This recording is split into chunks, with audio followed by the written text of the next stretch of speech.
Pemirsa, jenazah korban penikaman yang dilakukan oleh orang yang tak dikenal di Wamena, Papua tiba di Terminal Kargo Bandara Sultan Hasanuddin pada Senin malam lalu. Kedatangan jenazah korban pun disambut isak tangis keluarga.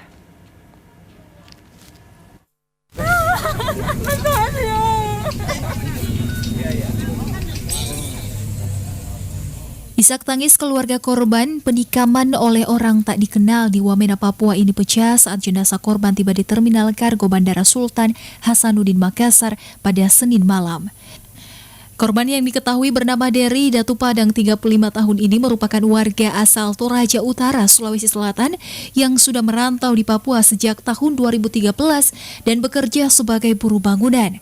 Peristiwa penikaman Dery Datu Padang ini terjadi pada Sabtu sore lalu. Saat itu korban bersama beberapa orang temannya hendak pulang ke rumahnya usai bekerja.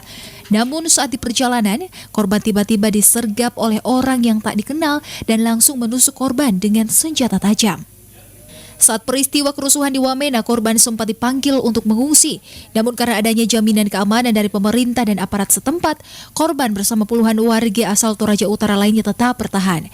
Saat kondisi mulai kondusif, mereka pun memilih untuk kembali bekerja hingga terjadi penikaman. Hari Minggu saya bicara sama dia. Minta dia ke Timika. Saya kasih tahu, saya bilang kenapa tidak turun, dia bilang di sini sudah aman. Besoknya itu terjadi. Oh gitu. Jam 3 sore. Selain korban, 13 warga asal Toraja Utara yang merantau di Wamena bersama keluarga juga ikut dipulangkan. Pemerintah Toraja Utara mencatat sedikitnya sudah 5 orang warganya yang menjadi korban selama kerusuhan di Wamena, Papua beberapa waktu lalu.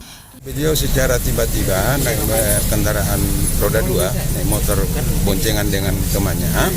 Bareng tiba-tiba di depan jembatan dihadang dan langsung ditikam. Ditikam sama orang tanpa orang tak dikenal. Ya, orang tidak dikenal. Sudah berapa Pak warga Pak? Warga Toraja Utara sudah 5. Sudah 5 yang menjadi korban. Itu terhitung sejak kapan Pak? Dan harapan kita mudah-mudahan jarang korban lagi. Usai diserah terimakan, jenazah korban penikaman bersama 13 orang pengungsi dari Wamena ini langsung dibawa ke kampung halamannya di Kecamatan Barupu, Toraja Utara dengan menggunakan ambulans dan bus yang telah disiapkan oleh pemerintah Toraja Utara. Dari Kabupaten Maros, Wibowo Wardoyo, Slebes TV.